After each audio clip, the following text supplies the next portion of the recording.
Chers amis, collègues, collaborateurs et collaboratrices, très heureux de vous retrouver sur une nouvelle capsule. J'espère que vous vous portez bien et que vos projets vont bon train.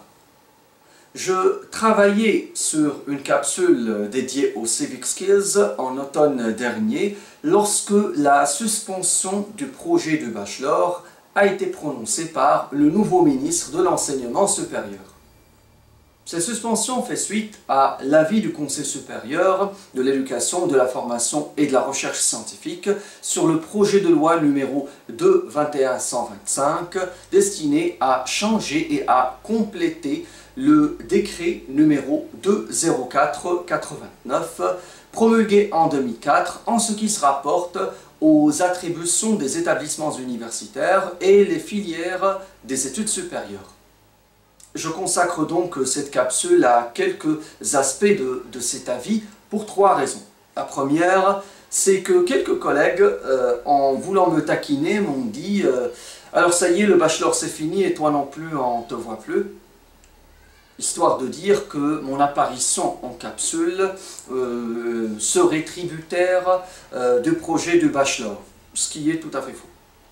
La deuxième raison, c'est que un certain nombre d'intervenants dans les cercles médiatiques ont voulu faire croire que l'avis rendu par le Conseil supérieur condamnait le bachelor. Et ça aussi, c'est faux.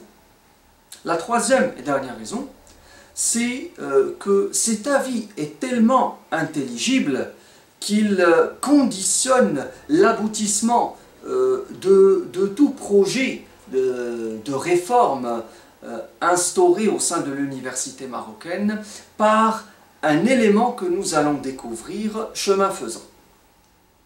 Sous référence 13-2021 et d'un volume de 30 pages environ, cet avis s'aligne sur les hautes instructions figurant dans les discours royaux de 2018, 2019 et 2020.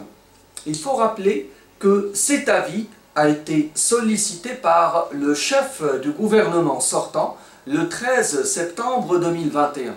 Il aurait peut-être fallu le solliciter bien avant cela. Mais bon, nous allons peut-être y revenir dans une prochaine capsule. Je ferai d'abord un rappel de quelques points que j'ai évoqués dans mes précédentes capsules sur le bachelor. Ensuite, j'exposerai les principaux points autour desquels s'articule l'avis rendu par le Conseil supérieur et je finirai enfin par l'évocation de cette condition qui préside à toute proposition de projet parachevant le processus de la réforme au sein de l'université marocaine.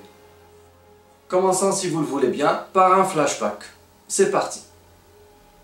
Auparavant, j'ai revisité l'un des épisodes les plus problématiques du système LMD. Un système médiatisé et appliqué de façon autarcique au point de se rendre à l'évidence que sa seule chance de redevenir un projet de société est de céder la place à un système encore meilleur. Et le bachelor semble en être un. Que l'on soit pour ou contre, il faut saluer le pragmatisme des chevilles ouvrières qui préparent le passage au bachelor parce que c'est la seule occasion pour agir en profondeur sur la mécanique dysfonctionnelle du système LMD. Ceci étant dit, il est incontestable que si le ministère de tutelle conserve sa vitesse actuelle, ne prenant en considération a priori que la face visible de l'iceberg, la transition tant attendue pourrait connaître le sort d'un super avion dirigé vers un aéroport dont la tour de contrôle est complètement dépassée et les pistes d'atterrissage toujours en chantier. La question à poser dès lors serait comment faire en sorte que l'avion du bachelor atterrisse sans se cracher. Voilà qui est dit. Le bachelor semble être un projet performant à partir du moment où il agit sur les dysfonctionnements du système LMD. Le bachelor n'a pas été mis en place comme il se doit il a été écarté.